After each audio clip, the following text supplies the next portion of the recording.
Hi, I'm Craig Lemasters, author of the book Unstuck and CEO of the consulting firm GXG. Today on the show, I'm going to share with you 4 steps to get unstuck. Now, stuck doesn't mean what you think it does. It means that we're just not moving fast enough to get to the most important destination that we have. And as a part of that, I will explain to you the circle of stuck and let you decide whether you're in the middle of it or not. I look forward to seeing you on the show. Welcome back to our delicious conversation with Craig Lemasters. He is an author, entrepreneur, investor, board member, and that was just the first part of his career where he was the CEO of a public company that did amazing things. During his CEO period, he led a digital transformation, explored out into the world with the business, but now he's in the 2.0 version of his career. And he's dedicated to helping senior leaders get unstuck, how to unlock and activate wisdom of others. His new book is, in fact, titled that, Unstuck. And it takes a deep dive into his journey as a CEO and teaches readers how they can implement processes within their own teams so that no matter what challenges arise, they can get unstuck. So welcome back, Craig. It's good to have you back. And we're going to get into part 2 of the show. Now, before we went in the end of part 1, we talked about this circle of stuck and how people find themselves in it. And it's because it's a circle, it just keeps repeating. Right. So I want to jump back in here with, you were saying at the part 1 that oftentimes people don't know they're stuck or they don't want to admit they're stuck. Because of egoic reasons. We all have that challenge. We've all got to confront that if we're going to be a decent leader and be of service. So how do we get people to admit, you know what, I'm stuck? Absolutely. Yeah, no, and it is the heart of where I always like to start with leaders is just this conversation, Dov. It's not a fancy technique. Part of, as I said before, the circle stuck is just a fun story. That usually does it. I mean, when leaders start to see that and they can recognize themselves, like that's kind of my company. And maybe I can even add to that wheel, that circle, right? So that's step 1. And the second step is really defining what I mean by stuck. And I chose this word very carefully about 7 years ago, because again, I'm not a big fan of sort of fancy consulting words, but I realized it was the word I was saying to my team. We were trying to go through this big digital transformation like everybody else, and it's complicated and hard, particularly for non-technical digital people. And I kept saying to my team, I feel like we're stuck, guys. And what did I mean by that? It was that we're trying really hard. So what stuck doesn't mean is I'm not trying. It doesn't mean we're not smart. It doesn't mean we don't care, right? What it means is we're not moving very fast. Right. And being from the South, I used to use a visual of the pickup truck stuck in the Georgia clay, barely grinding through and moving. You're still going forward and you actually will get there. I'm not suggesting there's not other ways to get unstuck, but it's not very fast. And I don't know about you, particularly in public company life, you got to move. I mean, you walk out of that quarterly earnings meeting and with your analyst, and you basically have 11 weeks and 6 days to get ready for the next one. I got to get unstuck. And so by defining it, it tends to bring the pressure down. And then we can just have a candid conversation. What's not moving as fast? Right? That's all I mean by this. Is there something, a destination that you know you need to get to, and you're just not going fast enough? That's all stuck is. So, okay. So that brings up a couple of things for me, because the first one is I know you've seen this. I know I've seen it a lot, is that people are stuck. Their organization is stuck. But one of the reasons they're stuck, you're talking about getting to your destination, but the reason they're stuck is because they're going to the wrong destination. Oh, completely agree. Completely agree. So getting you unstuck may mean pushing you back a little bit. It's not pushing you forward out of the mud, but actually pushing you back out of the mud so you can take that left turn that you should have took because that's actually the destination you need to be going to. And the one that you're going to is actually not a good one for you. And now I have to convince that leader to get over his or her own ego in going, we got to go to this goal. Yeah. It's a bad goal, dude. Yeah. This is gonna kill you. And I can help you get there faster, but that means faster destruction. Yeah. Yeah, I couldn't agree more. And I'm only chuckling because, it's sort of step 2 in our process, this idea of defining the destination. And I would argue, I would completely agree with you that half of it is it's the wrong destination. The other half is it's just not even defined. Right. I want to be this nebulous thing. And this was the shocking part when I got outside of my little bubble of the company I ran. And I'm like, okay, we did all this stuff. Maybe nobody else did. And I started helping, really good, great companies. And I realized, wow, they know less about their destination than I did. This is kind of cool because I know we can help them. But I would argue that's even, in some ways it's bigger, because if we can prove and show them this is just the wrong turn, that's a little bit of a 2x4, right? Yeah. But what's harder for me is when it's just this big nebulous thing. So the only thing that's really worked for me is to say, okay, you define it for me. Oh, great. Let me get my laptop out and show you the present. No, just tell me. Just give me the words. What's the destination? And I don't care. You just describe it. And oh, by the way, can I talk to your team? Can I talk to 3 people on your team and have them describe it?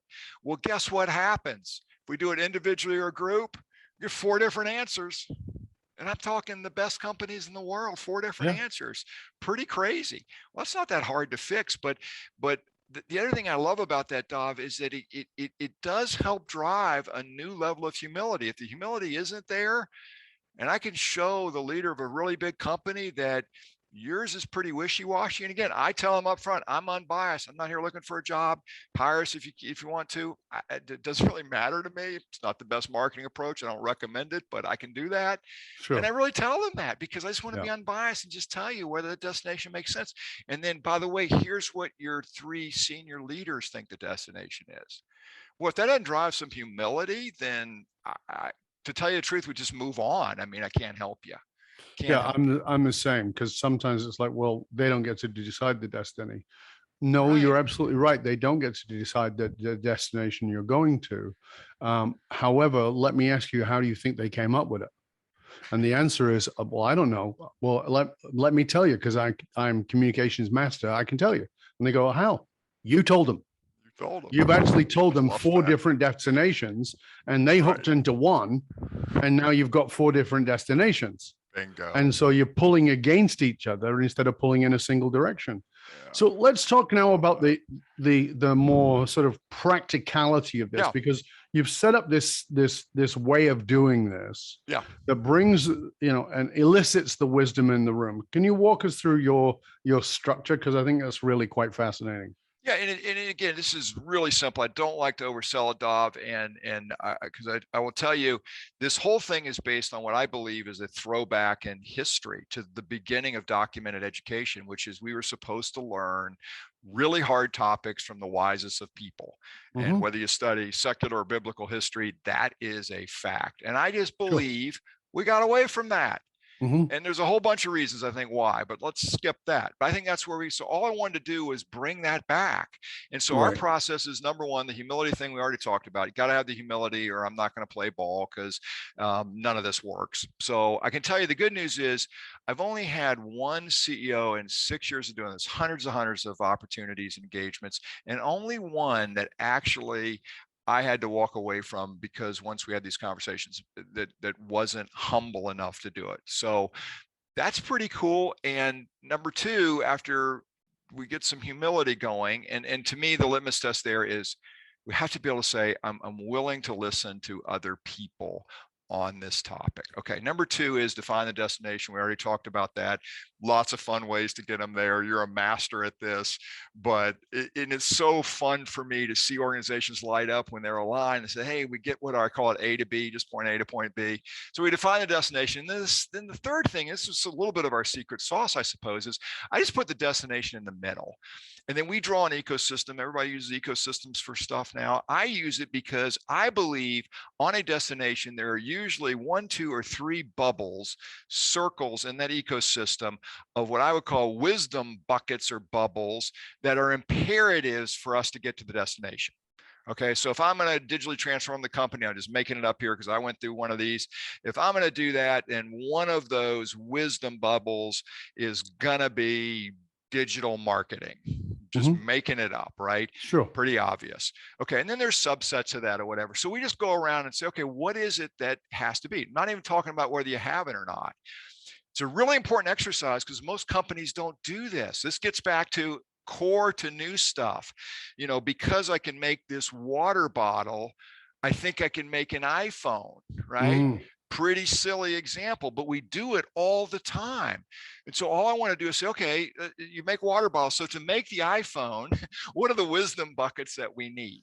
So is that just, I want to make sure I'm clear. Yeah, please. So what is what you're saying here that, because again, to me, it's another example of humility. And that is the question of what do we need to know that we don't know yet? That's right. Not just me as the leader, but we, if this is our destination. That's right. What do we need to know that we don't know yet? You got it. Right? Yeah, it's the organization. Because we know the old adage, we don't know what we don't know. That's right. That's right. And so that in and of itself as a question is difficult because people will go, I don't know. That's right. I don't know what we don't know. Exactly. We might even bring a little bit of our wisdom folks on that topic into the room and say, well, here's how we would think about it. We might even give them, if they're so stuck, we'll give them an ecosystem. Say, hey, here's what a digital transformation ecosystem should look like. Now, again, wisdom, knowledge, and experience. That's what those circles are. So you just check the box. You just tell us how much you do, how scale of 1 to 10, how much do you have in this circle? How much do you have in this circle? So they don't even really know why we're doing this. Right. And if you do it pretty quickly, this may sound silly, you get pretty honest answers. Right. So we're really self-scoring now, their numbers, not mine. How much wisdom do we have to get to B? And again, done this a lot for 6 years. You know what the average score is across many companies, I think every industry? It's less than 60%. It's around 55%. So what does that mean? Again, not perfectly scientific, but I think directionally correct. On the B, the destination that arguably is the most important thing we're going to go do, this new stuff, right? Very important. We have about a 55% chance to do it with the wisdom we have in the room today or in the organization. Right. And what happens every time we do this, you know what the first reaction of this is? Got to change the game. Oh, now we see what you're doing. Oh, no, on technology, we're actually an 8. I'm like, well, you were a 4 a few minutes ago. And so I said, the better question for you is, now that you're 55% chance to go get this meaningful destination done, who's going to volunteer to walk down the hall and tell the CEO or the chairman the good news that your dream team has a little better than 50% chance of getting there, right? It's a ridiculous question. No one wants to do that. No. So what I wanted to solve for, if you buy into this, is the next step, which is, what do we do about it? Well, what we do about it is we go find the wisdom and we just borrow it. Sometimes we borrow it for an hour. You can borrow it for an hour in a one-on-one conversation, right? I used China earlier because that was my story. I somehow figured out how to lose about 10 million bucks a year in China without really trying very hard. Good job. Well done. Yeah, thanks. Good. You're gonna do it well, my friend. Do it well. Didn't play well with the board. I don't know why, but right. Can't imagine. So guess what? I had 3 one-hour conversations in this format when we started to percolate on this. That changed the way I thought about China. Now, why did that happen? Well, guess what? The 3 conversations represented 75 years of people working in China that had the knowledge and the experience that I didn't have. I had 2 years. And it just blew my mind of how to learn. Now keep in mind, I've been my company sent me to all the classes, all the stuff. I paid, a big consulting firm $6 million for a big deck and tell how to do China, all good stuff. Well, how did I lose $10 million? Because I didn't have those 75 years saying, do this, not that. And it was not fancy, right? And so that changed my way to think about, there is wisdom out there on what I believe is every topic where that circle is a low number. Let's go find the wisdom. And there's an art to that. It's not just anybody, right? I wouldn't listen to anybody tell me how to do what we're doing today, Right. right? I'll listen to you, right? Thank you. Very 30 kind. years, remarkable career, top of the game, right?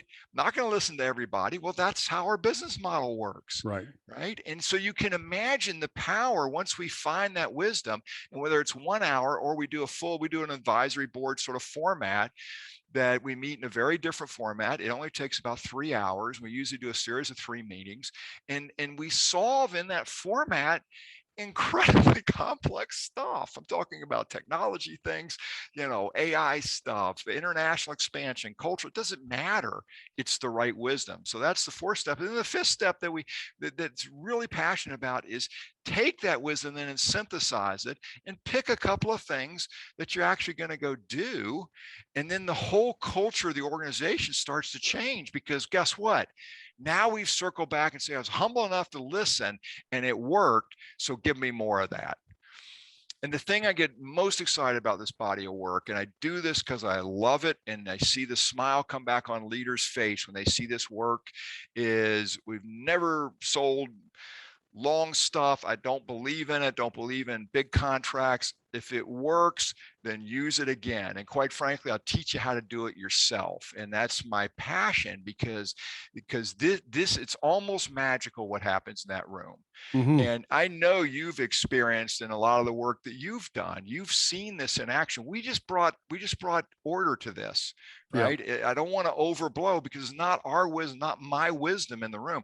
We're facilitating it and getting the answers. But that's the 4 or 5 steps that we use. Right. So we've got these 5 steps. Yeah. And certainly an important, so certainly an important part of that is the willingness to admit that we need help with something, Right. whatever that is. But then comes this extra piece, which is finding the right wisdom. Right. Because you know this in the consulting work as much as I do. I've been into organizations that have brought in one of the big consulting firms. They paid them many millions of dollars. Yep. And what they got was not the right wisdom. Correct. It looked fabulous, but it wasn't the right wisdom. And this is not a criticism of the big consulting companies, because I'm back at the same question, which is, okay, did they give you the wrong wisdom based on the wrong questions? Meaning, you said you thought you needed this, and they facilitated that. I think that they were sloppy and not digging deeper personally, but that's my point in how I work. But how can the person who's listening to us, watching us, say, you know what? Okay, great. I'm not a multinational organization.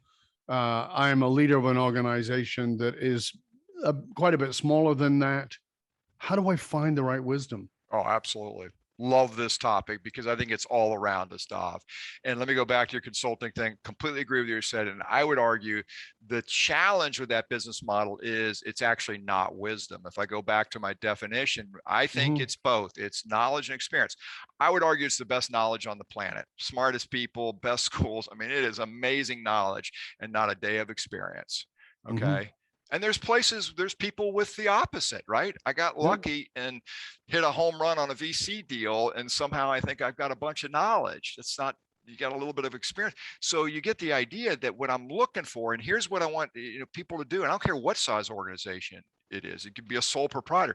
Just take out a piece of paper, draw the ecosystem. And if you can draw that circle of wisdom, knowledge, and experience that you have to get to be, then draw me a picture of the person. Let's do personas here.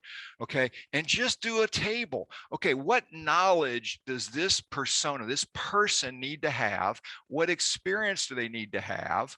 Okay, just write it down. It's usually just 2 or 3 things, right? On digital marketing, right? They got to have done this for 10 years. They have to have these 3 skill sets. They have to have produced X, right?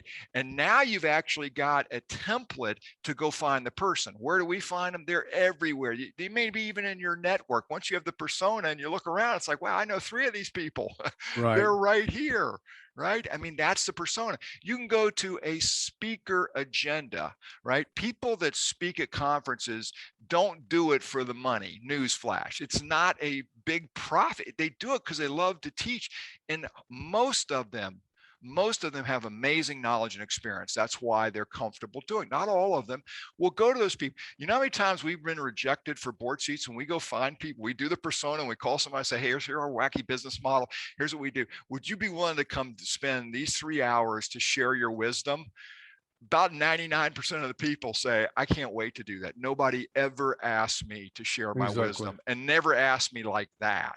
Right. And you're saying these people will listen to me? Oh no, they'll listen to you and they'll most likely go do what you're doing. We get almost about 95%, almost 100% of the big network we have of people that participate in this that come back for more and refer their friends and family. They're like, wow, what a great learning opportunity for me. But please just write it down, draw the persona. And I do encourage people, I can't harp on this enough. It's all around you. And guess what? It might even be within the company. Yes. You know, about half of the answers we get, particularly in our board format, end up coming from internal and half external. And I would argue that it's the unbiased external people that kind of unlock the internal people. Right? They've kind of had the answer. And now all of a sudden, Dov shows up and says, hey, here's the way you do a professional podcast. And the person internally is like, gosh, I knew this. And I was always afraid to say it. Yeah. And then all of a sudden they say, yeah, you do that. And here's the second thing you do. And then Dov looks at them and says, wow, I just learned something also. Yeah. That's the magic of this. But write it down, build the persona. Yeah, I think that oftentimes that's so much of we don't get specific enough. So I want to come back to something you said earlier, because I think that to me, these two things are so interlocked, which is the wisdom that leads to the action. Obviously, if it doesn't lead to action, it's a waste of time. Right. But, you know, we talked about earlier about being stuck and, you know, should you move forward? Should you move back? We don't know the destination. And one of the things you talk about in the book is pressure testing a destination. Can you tell us a little bit about that? Because I think people need to understand that, because oftentimes even if they surround themselves with the wisdom, but they've got the wrong destination or they've not tested the destination correctly, they've got some fabulous input. Yeah. And it's not going to help them. As I said, they've got the multi-million-dollar consulting company brought in the deck. And well, what is it? It's it's a solution to a destination we're not going to. Yeah, so how do we pressure test destinations? Oh, I love this. And a quick story just to explain it, Dov, is before I literally logged on with you today, we launched a board for a very big global company, technology engagement. And they have a lot of humility, but they're really confident in their current destination and all these cool plans. Super. I have no issue with that.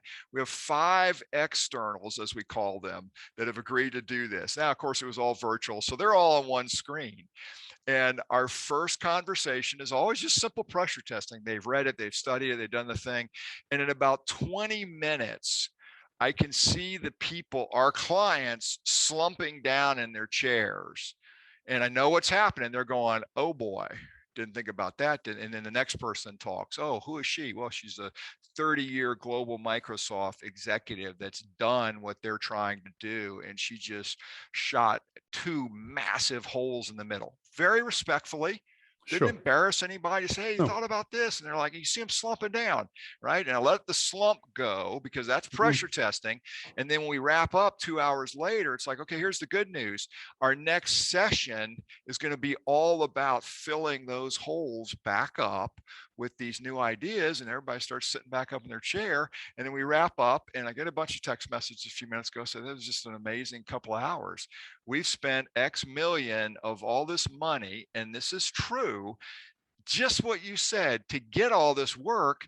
And we just thought it was perfect. And we were kind of thinking these externals are just going to say, bravo, well done. And they didn't. So yeah, you're spot on in the assessment of that, but that's why pressure testing is so important to me. And quite frankly, we use it for everything now. We use it in the coaching platform. I use it for any topic that we're going to go embark on. And I love it, especially when people say, I just finished a big consulting engagement, or I'm like 90% there, man. Yeah, I'll waste your time. You can spend your first 2 hours. I'm like, cool. I would love nothing more for them to say, nailed it, and then we can move on to execution topics. Yeah, it's fascinating. I'll give you an example from the work I do, because my work is called emotional source code, and it helps people to find not the purpose in the context of the way people think of purpose, but as something much deeper, more powerful, that really deeply engages everybody in the organization and the customer. But it's a psychological process. And one of the things I'll say is, I start with, tell me your purpose. Well, first of all, most people don't know their purpose. So let's just start there. And second of all, they go, well, we did Simon Sinek's, we start with why. And I go, Simon's work is great, but it says start. What's below that? And they go, what do you mean? What's the why of your why? We don't know. So tell me your purpose. And they tell me, I go, okay. And then I start to pressure test it. That's exactly what I'm doing. Awesome. And I'm saying, now I want to be clear. I'm not poking holes in this for my entertainment. I'm poking holes in it so that you have a chance to come back at me. If I'm wrong, great. I'm actually happy about that. Tell me.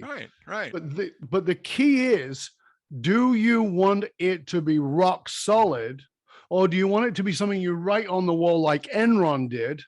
And then when you fall apart, people laugh at it.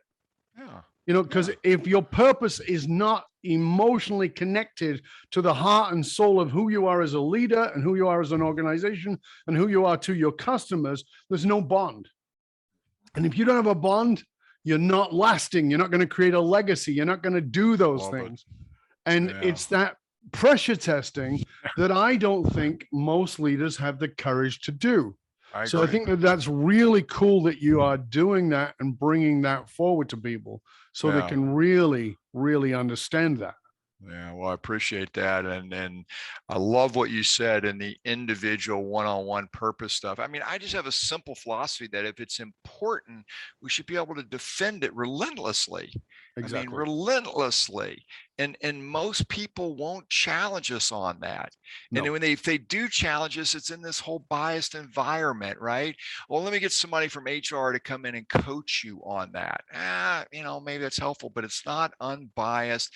Kind of in your face, like, wait a minute, that doesn't make sense, or let's dig a little deep. I love that you do that. Yeah, I'm working with a company right now. I'm working with the head of HR and the CEO, and I'm like, you have the, and these are my words, you have the audacity that you are flying out into Copenhagen, into Europe, into these different countries, into Madrid, into all these countries, and you're talking to your people there in those places, and you're talking about how we care about our people and how we have a vision. I go, I have a simple question for you. They go, what? I go, what's your vision? Yeah, bingo.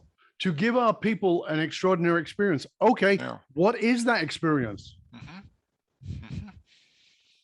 You're just using fancy words. Nobody cares. And here's the deal. They won't say it, but they can see through your bullshit very fast. And if you don't call it, they're calling it behind your back. I love that. Yeah, I love that. And you know what? It's interesting, Dob. I love that. And I'll give you on the flip side, the positive. And candidly, it doesn't happen a lot. But the company I'm running now is, we had this conversation yesterday, super aspirational goal on one of their businesses. And it was a word like that, right? Kind of a change the world kind of statement. I love it, big picture. And I said, what is that? And the cool thing is, one of the leaders looked me in the eye and he listed 8 things, like bam, like right in my grill. And I'm like, okay. I got goosebumps listening to him. I'm like, okay, this is real. Yeah. This is real.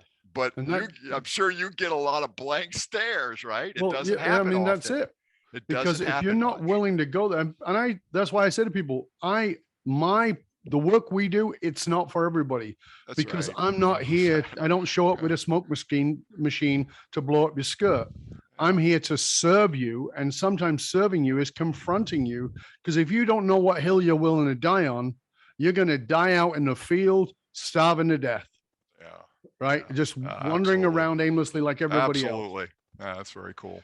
Craig, this has been a gift. Thank you, sir. I've loved our you. conversation. I want to make sure that people know where they can find out about you, about the book, about your resources.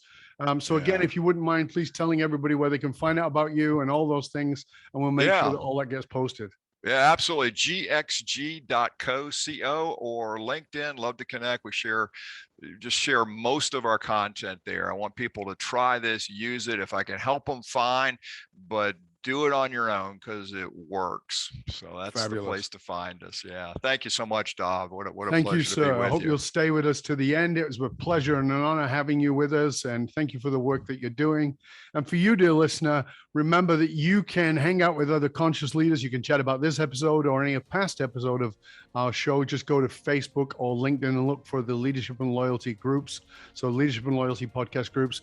You know, it doesn't matter who you are, how successful you are. If your employees and your customers don't understand what gives your company meaning, you're only working at a fraction of your true capability. To find out how you can hire me, Dov Baron, as a speaker or leadership strategist for yourself or your organization, go to dovbaron.com, because unified, actualized meaning is the one single monolithic difference between mediocrity and greatness for all individuals and companies. I want to thank you for sharing the show with everybody you know. We really appreciate it when you do that.